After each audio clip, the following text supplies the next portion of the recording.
आदाब नाजरीन, आप सभी का इस्तकबाल है रौनक रमज़ान के इस खास प्रोग्राम में। मैं इस वक्त मौजूद हूँ करोल बाग के तिबिया कॉलेज के पास, जहाँ पे रहते हैं फुरकान साहब। उनके घर पे हम आए हैं, दस्तरखान की दावत पे उन्होंने हमें बुलाया है। तो चलिए आपको भी उनसे मिलवाते हैं और रमज़ान की रौनकें उनके घर पे हम आपको दिखाएंगे। जी, अस्सलाम वालेकुम जी। बहुत बहुत शुक्रिया सबसे पहले तहज़ीब टीवी को अपने घर बुलाने के लिए। शुक्रिया आप लोगों का भी, आप आए। रमज़ान की रौनकें कैसी गुजर रही हैं? माशाल्लाह अभी तक तो जितने भी रोज़े हुए हैं माशाल्लाह बहुत अच्छे गुजर रहे हैं और बहुत मज़ा आ रहा है क्योंकि मौसम भी बहुत साथ दे रहा है, क्योंकि गर्मी नहीं है। ठंड मौसम में थोड़ा सा अभी जो है ठंडक है, तो रोज़ा रखने में बड़ा माशाल्लाह बहुत मज़ा आ रहा है। तो कैसे आप इबादत के लिए वक्त निकाल पा रहे हैं, क्योंकि आप काम पे भी जाते होंगे, फिर ज़रूरी है कि इस पूरे महीने ज़्यादा से ज़्यादा इबादत की जाए। जी बिल्कुल, इसको पूरा एडजस्टमेंट करनी पड़ रही है, टाइमिंग का शिफ्ट चेंज करनी पड़ी मुझे रमज़ान की वजह से, ताकि मैं ज़्यादा से ज़्यादा वक्त जो है इबादत में लगा सकूं और काम भी का भी हर्ज ना हो और अपने इबादत भी हो, रोज़ा भी हो, तरावी भी हो, कुरान भी हो, सब कुछ हो सब। तो आप यानी पूरा आपका शेड्यूल बदल गया है रमज़ान के इस महीने में, लेकिन आसानी है इबादत के लिए, पूरा पूरा वक्त आप निकाल पा रहे हैं। जी बिल्कुल बिल्कुल, मैंने रमज़ान की वजह से ही अपने शेड्यूल को चेंज किया ताकि जो है अपना वक्त ज़्यादा से ज़्यादा अपना इबादत में लगा सकूं और अपने घर पे भी दे सकूं, ताकि अपनी फैमिली के साथ अपना रोज़ा इफ्तार करूं, नए नए जो है वो पकवानों का जो है मैं मज़ा ले सकूं घर पे बैठ के रोज़ा इफ्तार के अंदर। तो परिवार के साथ परिवार इफ्तारी। के साथ परिवार के साथ जो है मैं अपने जो है रमज़ान का जो है लुत्फ़ ले सकूं। रमज़ान का महीना इतना ख़ास क्यों हो जाता है?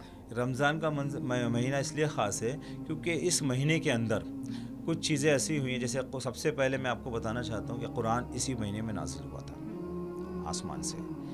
और ये पहले भी रोज़े फ़र्ज़ किए गए थे, पहले भी जो लोग आए थे उन लोगों पर भी फ़र्ज़ किए गए थे रोज़े।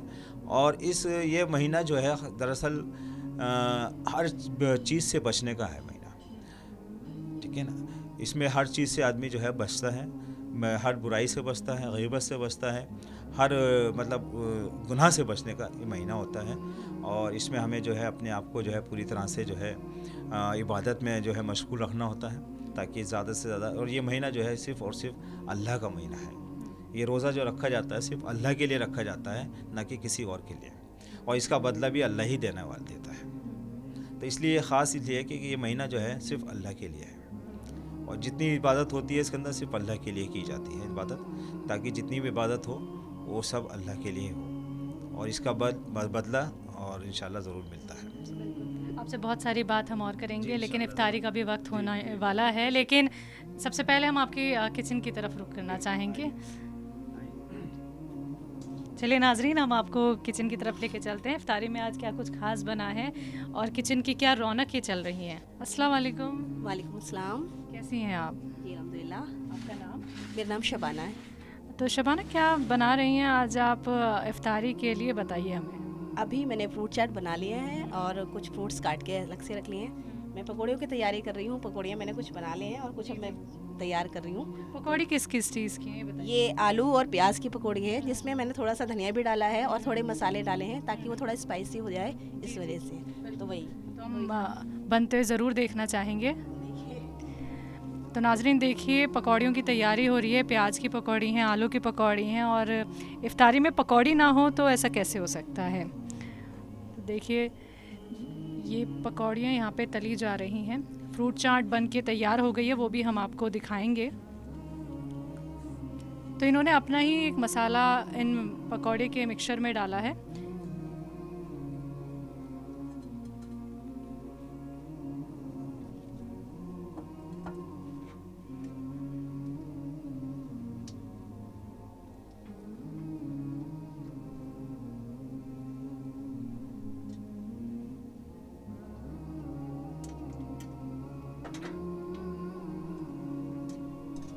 पकौड़ियों के साथ और क्या कुछ तैयारी है ये बताइए हमें। कुछ ऐसे इस तरीके से हमारे को बाजार में ही मिल जाते हैं, जो हम इसको फ्राई कर लेते हैं। और ये भी हम चिप्स वगैरह जो है, हाँ कचरी से, हम कचरी भी कहते हैं, चिप्स वगैरह भी होते हैं। ये सारी चीज़ें हम वही इफ्तियार में इसके भी साथ में रखते हैं, पकौड़ियों के साथ में भी। तो ये भी हम इसके अंदर फ्राई कर लेंगे थोड़ा बहुत, इसलिए। तो एक तरफ पकौड़ियाँ हो गई 2-3 तरह की, और एक चिप्स हो गए, फ्रूट चाट हो गई, बाकी खजूरें हो जाती हैं, पानी हो गया, और नींबू पानी वगैरह भी बना लेते हैं। अभी मौसम थोड़ा सा सही है तो इसलिए हम नींबू पानी नहीं इस्तेमाल कर रहे हैं। तो शरबत में क्या लेंगे फिर आप? अभी हम सादा पानी ले रहे हैं, थोड़ा मौसम अभी इस तरीके से, इसलिए हम सिर्फ सादा पानी ही इस्तेमाल कर रहे हैं अभी, इसलिए। लेकिन वैसे आपको अगर मौसम ठीक रहता है तो क्या पसंद है शरबत में? मुझे नींबू पानी पसंद है। नींबू पानी। जी जी। मैं रूह अफ़ज़ा की अगर बात करूँ तो शरबत में क्या नींबू पानी के साथ आप रूह अफ़ज़ा भी पीना पसंद करती हैं?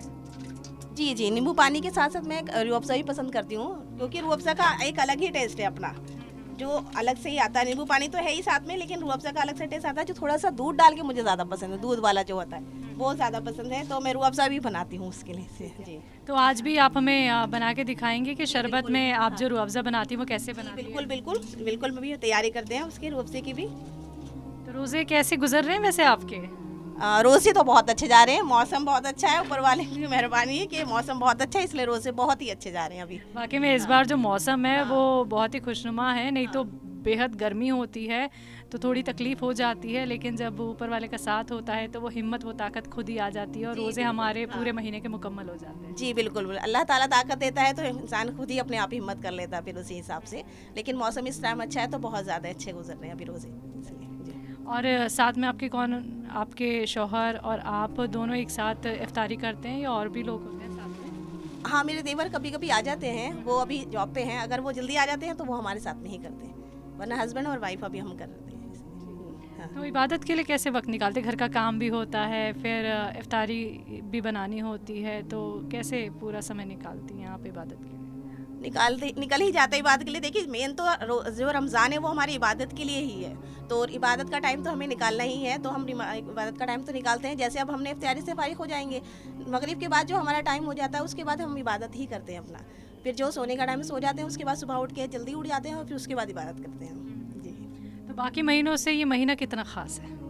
बाकी महीनों से ये महीना तो बहुत ही ज़्यादा ख़ास है, क्योंकि देखिए बाकी महीनों में हम अपना थोड़ा बहुत इबादत के लिए भी क्या करते हैं, टाइम निकालते हैं, लेकिन इतनी जो रमज़ान की खुशी है वो एक अपने अलग सी खुशी है। उसके अंदर इबादत भी है, फिर वो खुशी है कि हाँ हमने रोज़े रखे हैं तो हम अल्लाह ताला के मतलब रूबरू सामने हैं, कि हम अपनी जो इबादत है वो अल्लाह ताला को दिखा रहे हैं कि हम किस तरह से उनके लिए कुछ कर रहे हैं, तो उसके हमारा को सिला कहीं ना कहीं मिलेगा, चाहे वो आखिरत में जाके मिले। तो इसीलिए हम इबादत में लगे रहते हैं कि हमारे जो गुनाह हैं वो सारे माफ़ हो जाए, चाहे इस महीने हम कुछ ज़्यादा इबादत कर लें इस तरीके से। फिर खातून के लिए ये महीना कितना ज़्यादा, मैं ये कहूँगी कि टफ़ हो जाता है, क्योंकि खातून घर भी संभालती है, फिर उधर अगर आप वर्किंग नहीं हैं, चलिए घर ही देखती हैं, तो लेकिन एक होता है कि काम थोड़ा ज़्यादा बढ़ जाता है, लेकिन वो भी वक्त निकाल ही लेती होंगी आप? जी बिल्कुल बिल्कुल जी, इसमें भी वक्त निकल ही जाता है। देखिए, काम करते हैं, काम तो रहता ही है, लेकिन थोड़ा सा बढ़ जाता है वो काम, उसके लिए हम वक्त उसी हिसाब से सेटल करते हैं कि हमें क्या क्या काम किस तरीके से करना है, तो हमारा वक्त उसी तरीके से निकल जाता है। तो घर की रौनक कैसी हो जाती है?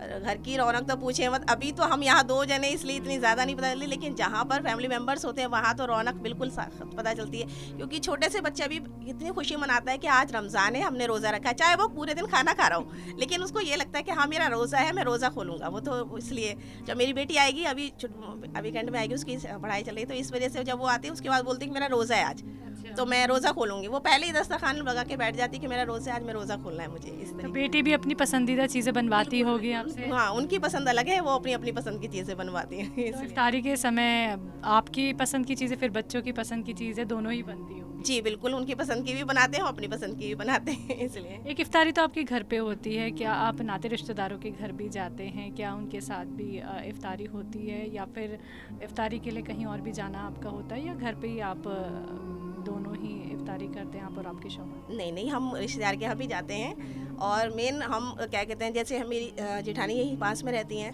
तो हम वीकेंड जैसे संडे हुआ या फिर कोई छुट्टी वगैरह हुई उनकी, तो वो लोग हमें बुला लेते हैं, फिर हम उसी वक्त वहाँ जाके फिर तैयारी करते हैं। कभी हम उनको बुला लेते हैं तो इस तरह वो भी आ जाते हैं और हमारी इफ्तियारी यहाँ पर भी हो जाती है। तो हम एक इफ्तियारी का इवेंट ऐसा रखते हैं, जैसे रोज़ा इफ्तियार करने का जैसे प्रोग्राम सा हो जाता है, इस तरीके से एक प्रोग्राम सा बना लेते हैं। तो देखिए सारे घर वाले एक साथ मिल के इफ्तारी करते हैं, तो यही रमज़ान की रौनक है कि सब अपने पूरे परिवार के लिए, अपने घर वालों के लिए वक्त निकालते हैं और साथ में इफ्तारी करते हैं, साथ में गुफ्तगू करते हैं, पूरी रात निकल जाती है, पता भी नहीं चलता है। रात में तो एक अलग ही रौनक देखने को मिलती है। बिल्कुल बिल्कुल, हाँ, क्योंकि देखिए सब एक साथ जब मिलते हैं तो फिर वो अपनी अपनी बातें भी हो जाती है, फिर सारी बातें मिलके तो पूरी रात गुजर जाए पता ही नहीं चलती, वो तो यही बात है। एक इवेंट हम जामा मस्जिद का भी रखते हैं हम लोग, तो सारे मिलके जब अभी हमारी तराबियाँ चल रही हैं, तराबियाँ जैसे ही मुकम्मल होती है सभी की, तो सब एक साथ जामा मस्जिद पे भी जाते हैं इफ्तियार कर लें, क्योंकि वहाँ की रौनक भी अलग से होती है, तो सारे इकट्ठे होकर फिर जाते हैं। फिर सारी फैमिली मेम्बर्स होते हैं तो वहाँ पर अलग से ही लगता है कि हाँ सारे एक साथ गए और वहाँ पर कुछ इवेंट सा हुआ है, तो ये अलग सा हो जाता है कि हाँ रमज़ान में हमें जामा मस्जिद गए हैं, वहाँ पर हमने रोज़ा इफ्तियार करा, इस तरीके से। रोज़ के इफ्तारी में कुछ अलग अलग चीज़ें आप सोचती होंगी कि आज क्या बनाना है, या फिर कल तो ये बनाया था, नई नई तरीके के आप चीज़ें सोचती होंगी कि आज क्या कुछ खास बनाया जाए, तो कैसे परेशान नहीं हो जाती कि कल भी पकौड़ी खाई थी, आज भी पकौड़ी बनाए या नहीं बनाए? कितना सोचना पड़ता है इफ्तारी के लिए? नहीं, पकौड़ी की नहीं सोचती मैं, क्योंकि पकौड़ी मुझे बहुत पसंद है, इसलिए हाँ अलग अलग तरीके की पकौड़ियाँ ज़रूर बनाती हूँ। जैसे कल मैंने बैंगन की बनाई, आज आलू की बना ली है, फिर पालक की हो गई, गोभी की हो गई, इस तरीके से, और जो समझ में नहीं आती मैं यूट्यूब से देख के बना लेती। यानी डेली पकौड़ियाँ तो बननी ही बननी है, अलग अलग तरीके की पकौड़ियाँ बनती हाँ, क्योंकि मुझे पकौड़ियाँ बहुत पसंद है, इसलिए मैं ज़रूर बनाती हूँ। बहुत बहुत शुक्रिया, आपने बताया कि आज की इफ्तारी में आप क्या क्या बना रही हैं। हम दस्तरखान की तरफ भी चलेंगे और दस्तरखान की रौनक भी देखेंगे, तो आप पकौड़ियाँ फ्राई करिए।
तो नाजरीन आप देख सकते हैं कि दोबारा से फ्राई कर रही हैं, क्योंकि देखिए दोबारा से जब फ्राई हो रहे हैं तो ये और ज़्यादा क्रिस्पी हो जाएंगी और ख़ाने में और ज़्यादा लजीज हो जाएंगे, फिर अलग ही तरह का स्वाद आपको महसूस होगा जब आप खाएंगे।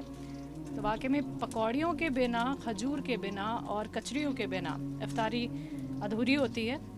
तो आप देख सकते हैं कितनी अच्छे कलर यहाँ पे पकौड़ियों के दिख रहे हैं। तो वाकई में आपने बहुत ही अच्छे से बनाए हैं पकौड़ियाँ, तो मैं उम्मीद करूँगी खाने में बड़े टेस्टी होंगे।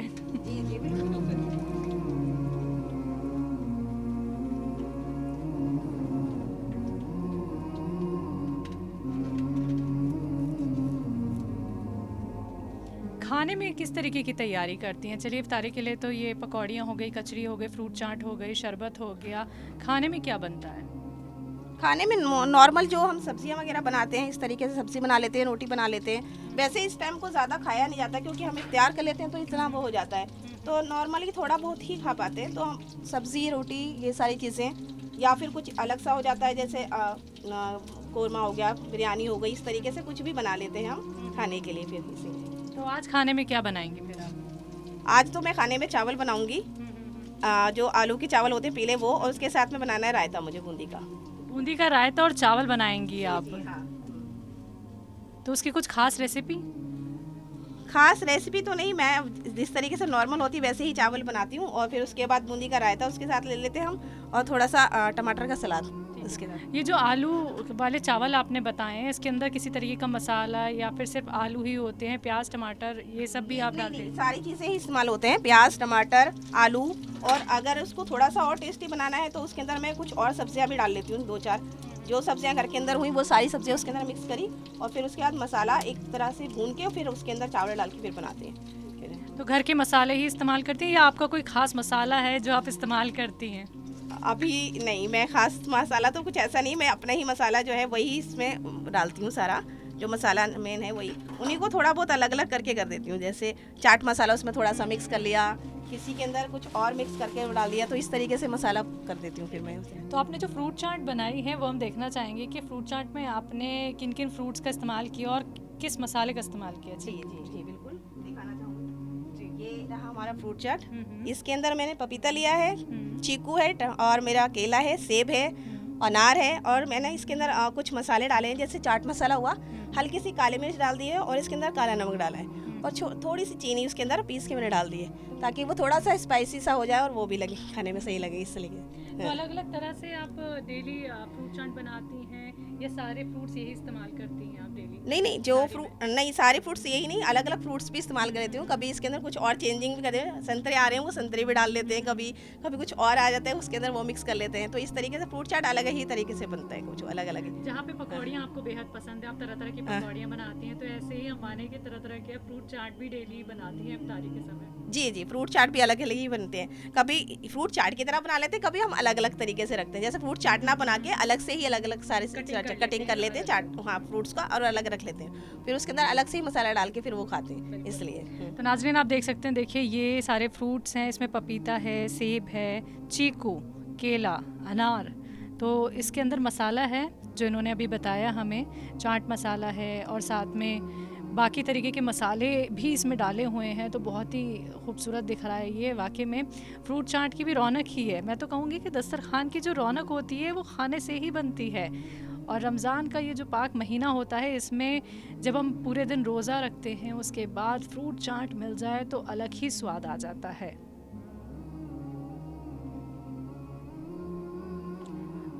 एक तरफ आपने ये मैंने फ्रूट चाट में, हाँ, फ्रूट चाट में इसलिए डाला, ये तरबूज जो है वो अलग से ही खाते हैं क्योंकि इसके अंदर मिक्स करते हैं ना, तो इसका जो मैक्स हो जाता है ना, तो बिल्कुल अलग सा हो जाता है, तो हम इसे अलग से खाते हैं, इसका अलग ही स्वाद लगता है क्योंकि इसीलिए तो अलग खाते हैं। इसके ऊपर अलग से मसाला डाल के खाते हैं और अलग ही टेस्ट आता है। पानी भी छोड़ता है थोड़ा सा फ्रूट चाट में, तो इसलिए पानी पानी सब हो जाता है, इसीलिए। तो दस्तरखान की तरफ चलें।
तो शबाना जी से जानते हैं कि इफ्तारी की सारी तैयारी तो उन्होंने कर ली है, लेकिन उन्हें शरबत में क्या कुछ पसंद है, वो घर वालों के लिए शरबत में क्या कुछ बनाती हैं, ये उनसे हम जानते हैं। तो शबाना जी, पूरे दिन हम भूखे प्यासे होते हैं, तो जब हमें बहुत ज़्यादा प्यास लगती है, जब हम दस्तरखान पे बैठते हैं, तो आप अपने लिए, अपने शौहर के लिए क्या शरबत में बनाना पसंद करती हैं? देखिए शरबत में तो बहुत सारी चीज़ें बनती हैं, लेकिन रूह अफ़ज़ा जो है वो उसका अलग ही कुछ है मज़ा। जैसे सारी तैयारी तो मैं अब तैयार कर चुकी हूँ, लेकिन जब तक रूह अफ़ज़ा नहीं होगा दस्तरखान पे उसका मज़ा ही नहीं आएगा दस्तरखान का। तो इसलिए मैं रूह अफ़ज़ा ही ज़्यादातर बनाती हूँ। तो रूह अफ़ज़ा मेरे को भी पसंद है, मेरे शोहर को भी और मेरी बेटी को भी पसंद है। और हम सिर्फ रमज़ान में ही नहीं रूह अफ़ज़ा पीते, आम दिनों में भी रूह अफ़ज़ा का इस्तेमाल बहुत ज़्यादा करते हैं। अभी जैसे गर्मी आएगी तो अगर हमने रूह अफ़ज़ा नहीं भी बनाया है तो हम क्या करते हैं, दूध लेते हैं ठंडा और उसके अंदर रूह अफ़ज़ा डाल के पीते हैं, तो वो उसका भी टेस्ट अलग से ही आ जाता है। तो कौन सा हम रूह अफ़ज़ा आप पसंद है? हाँ, हमदर्द का रूह अफ़ज़ा ही, मुझे हमदर्द का ही रूह अफ़ज़ा अच्छा लगता है। और बाकी क्योंकि उसका टेस्ट ही अलग होता है, अलग ही टेस्ट है। और दूसरा रूह अफ़ज़े का टेस्ट इतना ज़्यादा मतलब वो नहीं आता, जो गुलाब की खुशबू हमदर्द के रूह अफ़ज़े में आती है ना, वो खुशबू अलग ही होती है। हमदर्द की जो रूह अफ़ज़ा होता है उसकी अलग ही होती है। तो अब मैं रूह अफ़ज़ा ही बनाऊंगी, जो मेरा बाकी तैयारी तो हो चुकी है, बस रूह अफ़ज़ा रह गया है, तो वही मैं अब तैयारी कर रही हूँ रूह अफ़ज़ा बनाने की, बिल्कुल, ताकि हमें बना के तो दिखाइए। हाँ जी बिल्कुल। तो बस पानी लेती हूँ और पहले से ही मैंने चीनी वो कर रखी है, तो इसलिए मैं अब चीनी उसके अंदर वो कर लूँगी। अच्छा, चीनी आपने पीस ली है पहले? जी जी हाँ, क्योंकि घोलने में बहुत टाइम लग जाता है। तो अब रूह अफ़ज़ा बनाने के लिए हमें शाम के वक्त बहुत कम टाइम होता है, तो इसलिए पहले से ही चीनी वगैरह की तैयारी करके रखते हैं, पीस के रख लेते हैं ताकि बनाने में टाइम ना लगे। तो बस चीनी डाल लूँगी, और रूह अफ़ज़ा में वैसे भी मीठा होता ही है, तो अब चीनी के इस्तेमाल भी ज़्यादा नहीं करना पड़ता, थोड़ा ही डालना पड़ता है, ज़्यादा नहीं होता फिर। 2 चम्मच आपने यहाँ पे डाल हाँ, बस 2 से ढाई बस इतना ही डालती हूँ। उसके बाद रूह अफ़ज़ा डाल दूँगी, तो ये बिल्कुल ही अपने आप ही उसका वो आ जाता है टेस्ट मीठा। और इसका कलर भी देखिएगा कितना ही अच्छा आता है रूह अफ़ज़ा का। तो यहाँ पे शबाना जी बना रही हैं रूह अफ़ज़ा, हमदर्द का रूह अफ़ज़ा ये यहाँ पे यूज़ कर रही हैं। जैसा कि इन्होंने कहा कि इनके पूरे परिवार को हमदर्द का रूह अफ़ज़ा बेहद पसंद आता है, इसकी खुशबू हो चाहे इसका टेस्ट हो, वाकई में ये सिर्फ मेरी बेटी और हमें नहीं, ये मेरे जेठ के बच्चे आते हैं उनको भी पसंद है, वो भी बोलते हैं चाची हम रूह अफ़ज़ा पियेंगे, या फिर घर में जो भी गेस्ट आता है उनको भी रूह अफ़ज़ा ही पसंद आता है। तो मैं रूह अफ़ज़ा डाल रही हूँ, और मुझे जब तक कलर अच्छा सा नहीं आता मुझे रूह अफ़ज़ा भी पसंद नहीं आता इसमें। हाँ बहुत अच्छी खुशबू आ रही है। हाँ, इसकी खुशबू भी बहुत अच्छी है कि एकदम खुलते ही गुलाब की खुशबू आराम से ही पहले ही आ जाती है, इसलिए खुशबू से ही मन करता है कि बस जल्दी से इफ्तारी हो और हम अपनी प्यास अगर बुझाएं तो वो हमदर्द के रूह अफ़ज़ा से। हमदर्द के रूह अफ़ज़ा से, बिल्कुल बिल्कुल जी।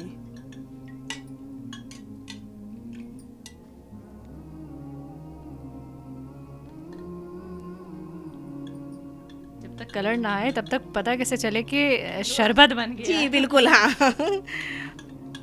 कलर और खुशबू ही तो रूह अफ़ज़ा की सबसे मेन है, इसलिए उनकी वही चीज़ नहीं हो तो फिर अलग ही नहीं पता चलता नहीं है कि रूह अफ़ज़ा बना है, इसीलिए। तो बाकी दिनों में भी घर में अगर गेस्ट आते होंगे तो आप बिल्कुल, बिल्कुल। यही बनाते अब आप ये देखिए कि रूह अफ़ज़ा जो है वो गर्मियों का मतलब आप मान लीजिए जो क्या कहते हैं तोहफा, सबसे मेन तोहफा ही कह लीजिए, क्योंकि अगर कोई गेस्ट आए फटाफट, अगर हम बाहर कोल्ड ड्रिंक वगैरह तो वैसे भी नुकसान ही करते ज़्यादातर, लेकिन रूह अफ़ज़ा बना के देंगे, कोई नहीं मना करेगा कि हमें रूह अफ़ज़ा नहीं पीना है। कोल्ड ड्रिंक को तो मोस्टली बोलते हैं हम ये वाली नहीं लेते, हम हार्ड ड्रिंक नहीं लेते, हम सॉफ्ट ड्रिंक लेते हैं। तो रूह अफ़ज़ा तो वैसे ही सॉफ्ट है अपने आप में ही, तो वो सॉफ्ट ड्रिंक की तरह ही होता है, इस्तेमाल में आता है और सभी पी लेते हैं। तो फटाफट जल्दी से बनाया, ठंडा पानी होता ही है घर के अंदर, रूह अफ़ज़ा बनाया और फटाफट दे दिया।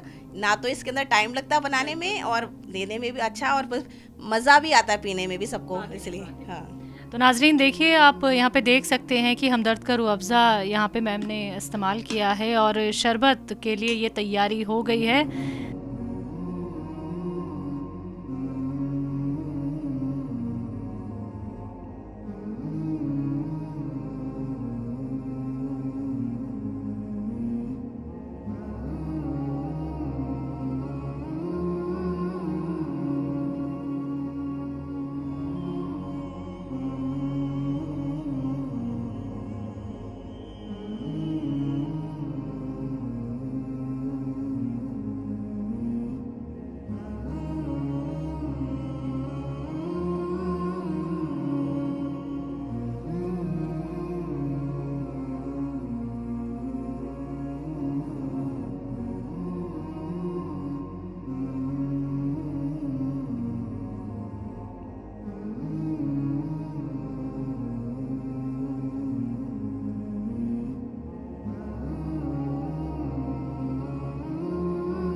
तो नाजरीन, इमाम साहब से जानते हैं रमज़ान की रौनकें कैसी गुजर रही है। अस्सलाम वालेकुम। वालेकुम अस्सलाम।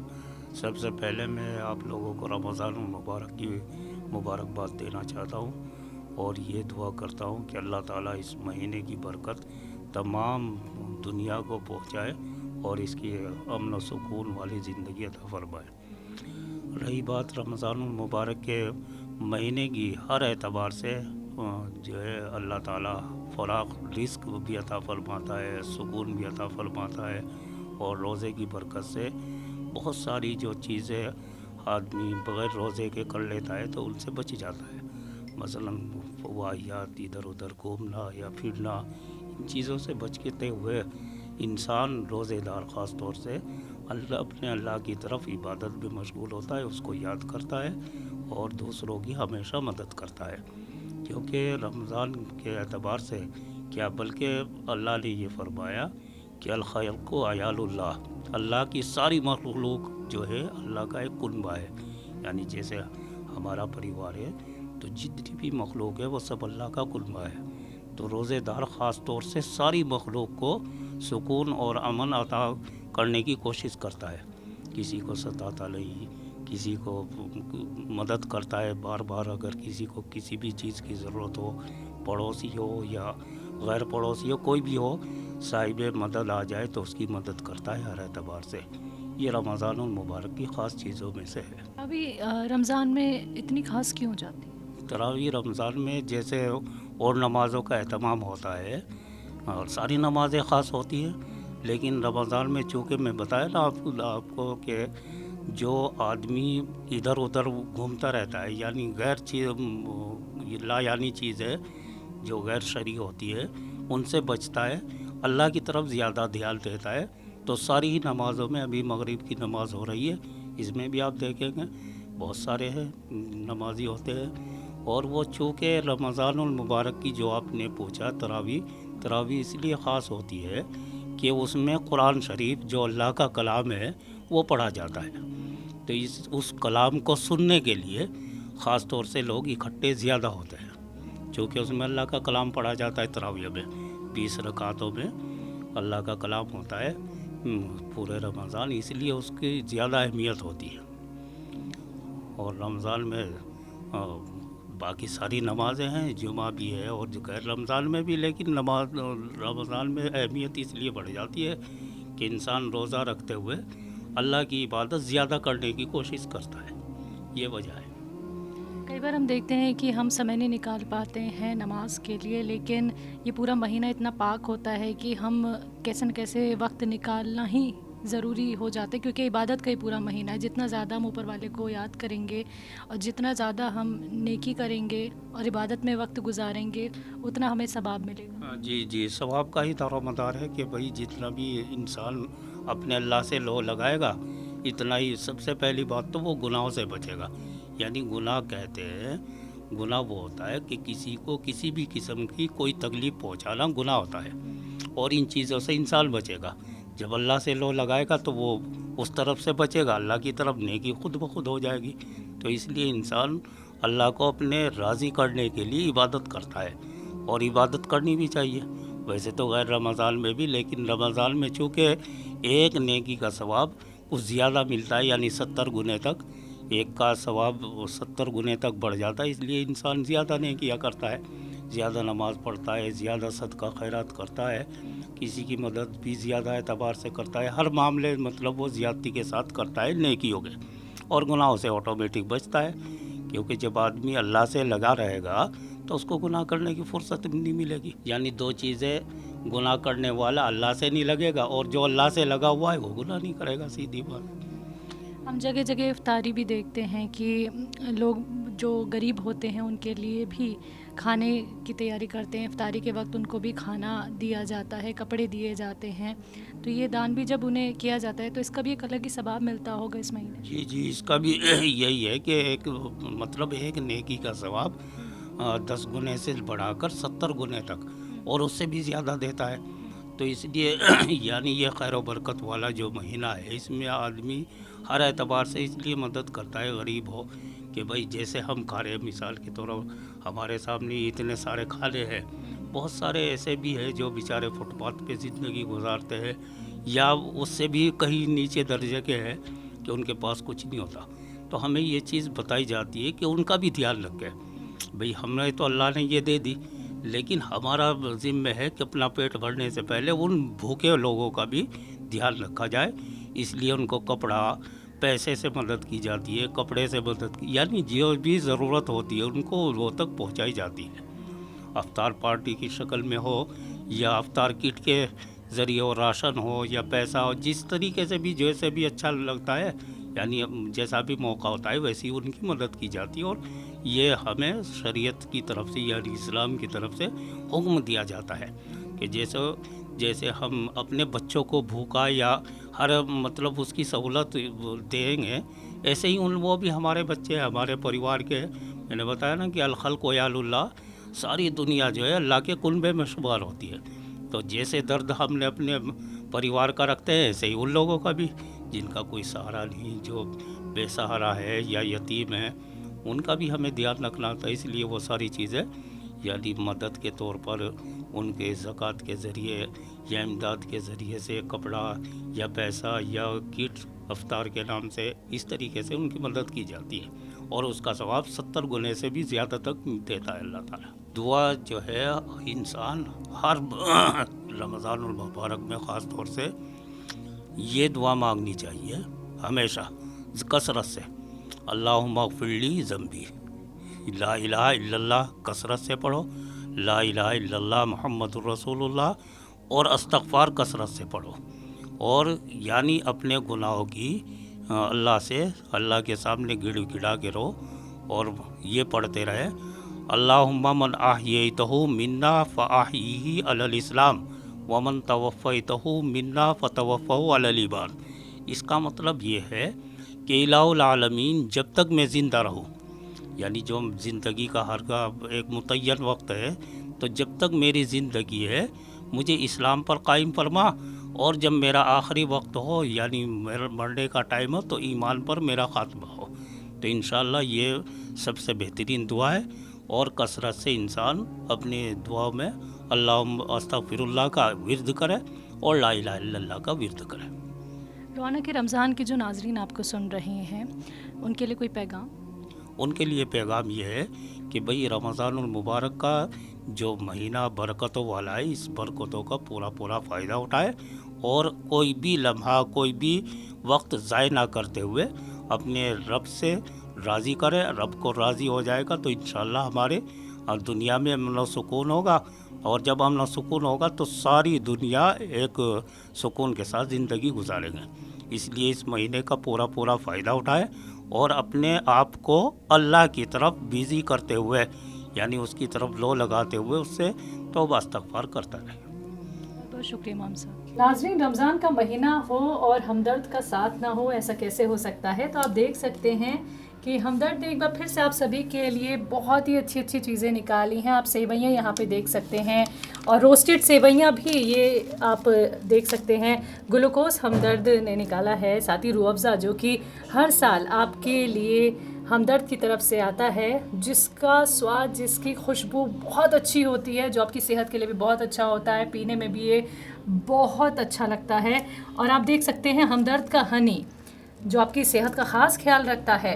हमदर्द के ये सारे मसाले आप देख सकते हैं, हल्दी है, यहाँ पे मिर्च है, धनिया पाउडर है और काली मिर्च है, और साथ ही साथ नारियल पानी और भी तमाम यहाँ पे आप मसाले देख सकते हैं जो आपकी किचन की रौनक बढ़ाते हैं, जो आपके खाने को और स्वादिष्ट बनाते हैं, आपका खाना और भी अच्छा लगता है खाने में। तो इन सभी चीज़ों का आप इस्तेमाल कर सकते हैं अपने किचन में, अपने घर में। बच्चों को हनी खिला सकते हैं, आप ग्लूकोज़ पिला सकते हैं, बच्चों के लिए बहुत अच्छी सेवइयाँ आप बना सकते हैं।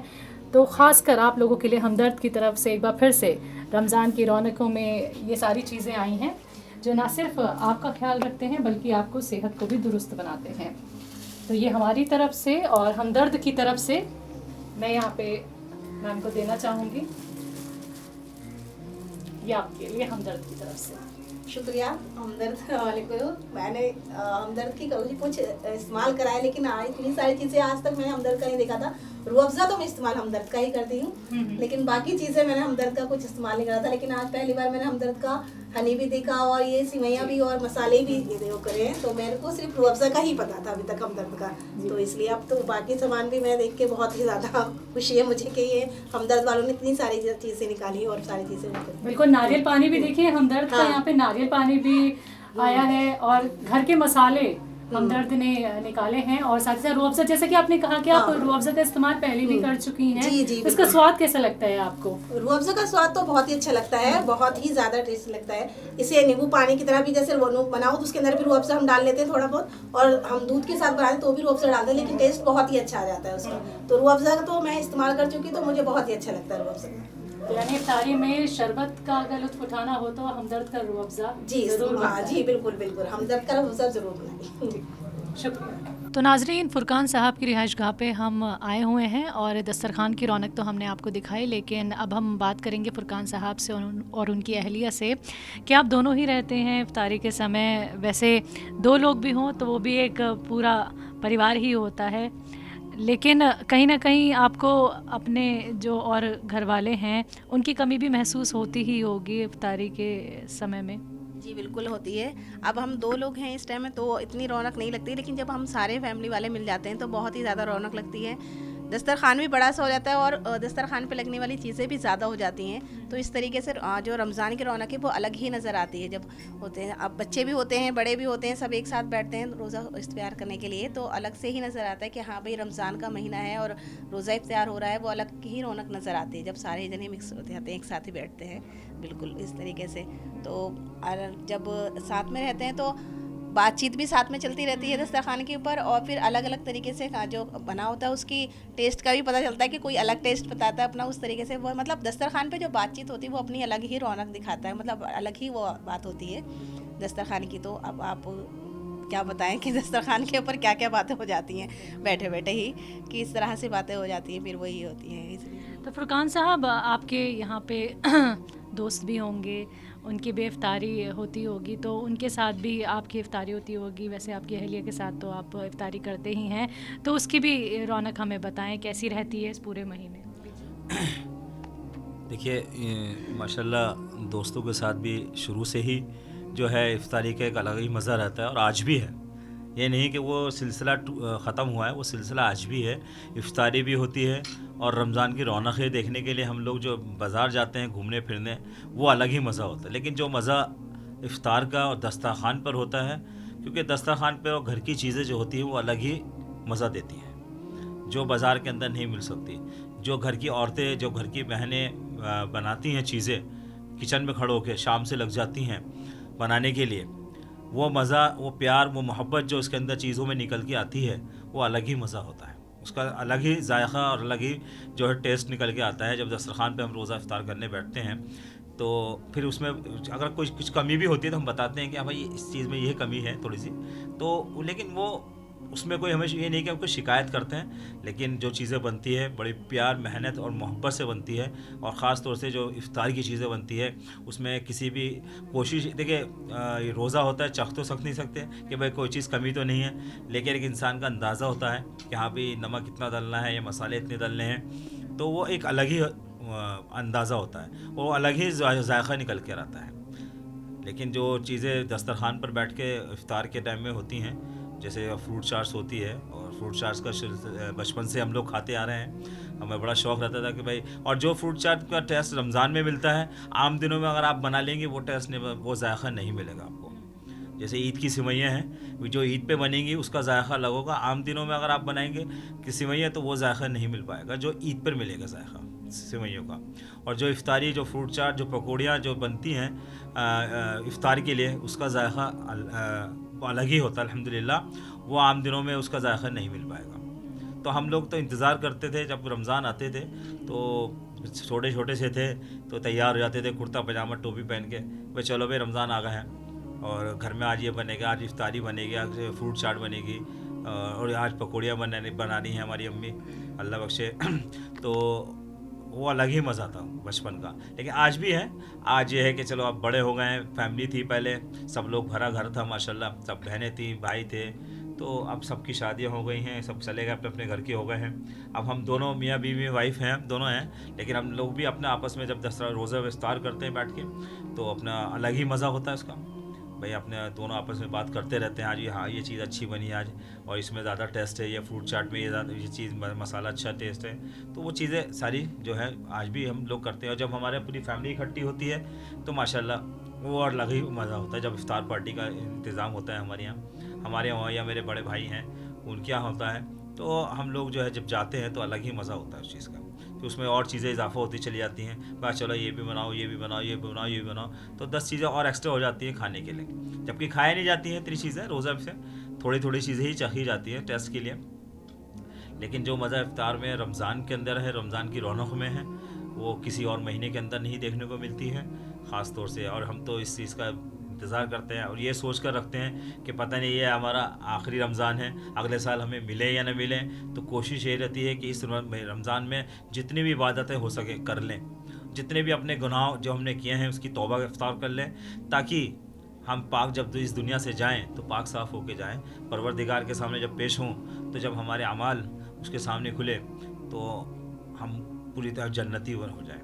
बस यही हमारी दुआ है और हम यही दुआ करते हैं और पूरे दुनिया के लोग इंसानों के लिए दुआ करते हैं कि अल्लाह ताला जो लोग इस महीने से महरूम हो जाते हैं, रोज़ा नहीं रख पाते किसी वजह से, बीमारी की वजह से या किसी दुख तकलीफ़ की वजह से, अल्लाह ताला तो उनको सेहत दे, तंदुरुस्ती दे, ताकि वो भी हमारे लोगों की तरह रोज़ा रखें, तेरी इबादत करें और तुझसे अपनी जो गुनाह किए हैं उसकी माफ़ी तलाफ़ी करें और तेरे से अपनी जो है वो गुनाहों के माफ़ी चाहते हैं। ये जो पूरा रमज़ान का महीना होता है, वैसे तो 11 महीने हम रोज़े नहीं रखते हैं, लेकिन ये पूरा महीना जब रोज़ों में निकलता है तो हम कहीं ना कहीं हमें प्यास लगती है, बहुत ज़्यादा नींद आती है। तो क्या इस तरीके की चीज़ें आपके साथ भी होती हैं या फिर वो एक ताकत खुद ही अंदर से आ जाती है और रोज़ा हमारा वो मुकम्मल हो जाता है? देखिए, ये जो महीना है सब्र का महीना होता है, गमखारी का महीना होता है, और ये देखिए ये हर किसी इंसान के बस की नहीं है कि 12 घंटे 14 घंटे भूखा प्यासा रहना, ये हम नहीं रख सकते। आम दिनों में अगर हम 1 घंटा भी अगर हमें पानी ना मिले या भूख प्यास लग रही है, पानी ना मिले तो हम तड़प जाते हैं। लेकिन क्या है कि ये महीना सब्र का महीना है, इसमें जो है अल्लाह ताला एक क़ुव्वत और एक ताकत अता फरमाता है कि बस सब्र रहता है कि आज मेरा रोज़ा है। तो इसलिए इस चीज़ का हमें एहसास नहीं हो पाता कि प्यास लग रही है या भूख लग रही है, लेकिन ये दिमाग में ये रहता है रोज़ा है, तो इसलिए हमें इतना एहसास नहीं होता कि प्यास भी लग रही है। अगर थोड़ा बहुत होता भी है तो आखिरी वक्त में जब रोज़ा खुलने का टाइम होता है उस टाइम में थोड़ा बहुत एहसास हो जाए। बाकी जब सारा दिन जब हम लोग काम में बिज़ी रहते हैं या नमाज में मशगूल रहते हैं या तिलावत में मशगूल रहते हैं, तो इसमें एहसास नहीं हो पाता हमें कि हमारा केवल प्यास लग रही है या हमें मतलब भूख का एहसास हो रहा है। ये सब्र का महीना होता है और ये एक कुदरत ही है जो हमें ताकत अता फरमाती है रोज़ा रखने की, वरना हमारे बस की हम इस लायक नहीं कि हम एक घंटा भी भूखे प्यासे रख सकें। लेकिन जो इंसान सच्चे दिल से नियत से रोज़ा रखता है तो उसको किसी चीज़ का एहसास भूख का या प्यास का बिल्कुल भी नहीं होता है। अल्लाह ताला अंदर से ही ताकत दे देता है कि इंसान जो है वो रोज़ा जब रखता है तो उसको ये ताकत अल्लाह ताला खुद दे देता है कि भाई मेरा रोज़ा है तो मुझे मतलब इतनी ताकत, मतलब प्यास जो लग रही है तो उसको इतनी तलब नहीं हो पाती कि हाँ मुझे प्यास लग रही है। मान लीजिए अगर बाहर से हम आए कभी, अभी इसी वक्त भी देख लीजिए, अभी हम बाहर से आएंगे तो हमें ऐसा लगता है कि हाँ कुछ पानी पी लें या कुछ खा लें, लेकिन जब रोज़ा होता है तो हम ये सोचते हैं कि हमारा रोज़ा है, तो अल्लाह ताला की तरफ से हमें ताकत मिल जाती है कि हमें ना प्यास लगती ना उस टाइम ना भूख लगती है। हम सिर्फ क्या सोचते हैं कि हाँ हमारा रोज़ा है, हमें अल्लाह की इबादत करनी है और उस इबादत से हमें अल्लाह को खुश करना है कि जो हमने गुनाह करे हैं वो हमारे गुनाह जो है वो माफ़ हो जाए, ताकि हम अल्लाह ताला के सामने जो है वो पाक और साफ जा सकें। और हमें अल्लाह ताला जो सामने जाना है तो उस तरीके से हम जाएं जिस तरह उन्होंने एक छोटे बच्चे की तरह हमें भेजा है। जो छोटा बच्चा होता है वो बिल्कुल पाक साफ होता है, उसके एक माना जाता है कि वो बिल्कुल पाक साफ ऊपर से आया है। तो जब हम अल्लाह ताला के सामने जाएं वो उसी तरीके से जाएं कि हमारे जो गुनाह है वो दुनिया के अंदर ही हम उसको अपनी माफ़ी की तलाफ़ी करके जाएं। बिल्कुल, बहुत अच्छी बात लेकिन आपने कही कि हम लोग अगर थोड़ी देर भी भूखे प्यासे रह जाते हैं तो फटाफट से घर पे आते हैं, खाना खा लेते हैं या फिर पानी पी लेते हैं। लेकिन रमज़ान का ये पूरा महीना ही हमें इतनी हिम्मत और ताकत दे देता है कि हमें पता ही नहीं चलता, दिन गुजर जाता है, फिर इफ्तारी हो जाती है।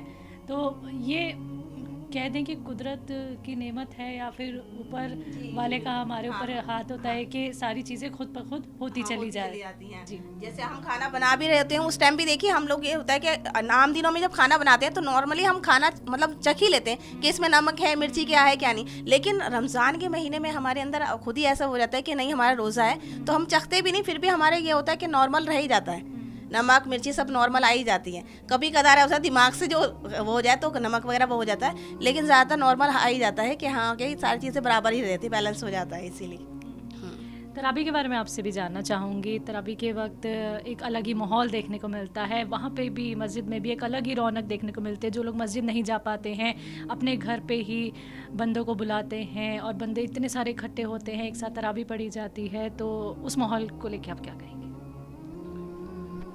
देखिए, तरावी एक अहम फरीज़ा है रमज़ान का, जो हर इंसान के ऊपर एक कुरान सुनना फ़र्ज़ है, ठीक है। और ये 20 रकातें जो है ये सुन्नत मौक़दा होती हैं, जो कि हर इंसान को पढ़नी फ़र्ज़ होती है। लेकिन तरावी का एक अलग मज़ा होता है, क्योंकि तरावी जो है यह कुरान सुना जाता है, कुरान जो पढ़ा जाता है उसको ध्यान से सुनना होता है, और कम से कम एक कुरान सुनना पूरे रमज़ान के अंदर फ़र्ज़ होता है। कम से कम एक कुरान सुनना चाहिए।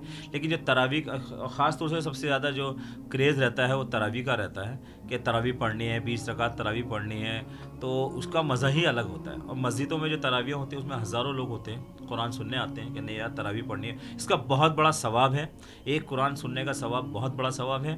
तो मेरी पूरी कोशिश ये रहती है कि मैं पूरे रमज़ान जो है वो तरावी पढ़ूँ, और अल्लाह ताला मेरी पूरी रमज़ान कराता भी है, क्योंकि मैं ज़्यादा बाज़ारों के चक्कर नहीं काटता। जो काम होता है रमज़ान से पहले निपटा लेता हूँ, ताकि मेरी तरावी ना किसी तरह से ना छूटे, मेरा कुरान जो है वो अधूरा ना रहे, कुरान पूरा सुनूँ मैं और ध्यान से सुनूँ, यही मेरी पूरी कोशिश रहती है। और मैं सभी लोगों से ये भी कहना चाहता हूँ कि जितना हो सके तरावी जो है पूरे रमज़ान की है, ये नहीं कि 3 दिन 10 दिन या 15 दिन में पढ़ लें।